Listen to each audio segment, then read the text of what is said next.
Bakit ka daw, bakit ka daw nakaganyan? Anong ibig sabihin yan? May hinihintay ka? Ano hinihintay mo? Ha? Lord. Ano hinihintay mo?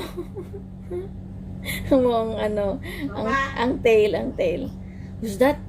Who's that calling you? Oh, who's that calling you? Ha? Ha? Ano daw? At bakit daw nagaganyan ka? Kagaling eh.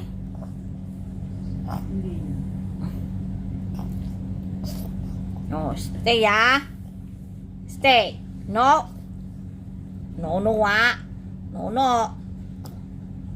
Yes, there. Stay first. Ikaw eh, layas ng layas kagabi, kaya hindi ka na ilakad. Punta ka ng punta doon kay daddy mong kwarto. Para namang ikaw belongs doon, hindi naman. At dinudumihan mo ang kama ng daddy.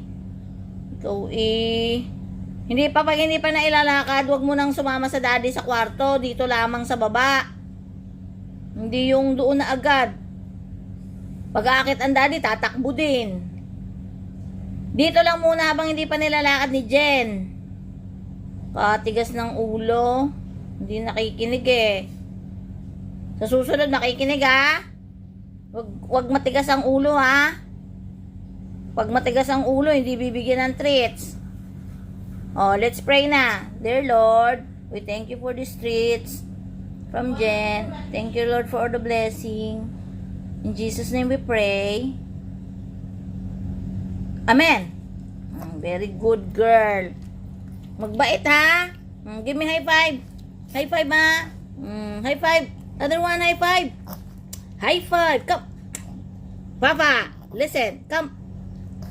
High five. High five. High five. High five ba? Hindi ka nakakalimot ka na eh. Good girl. Good girl ha.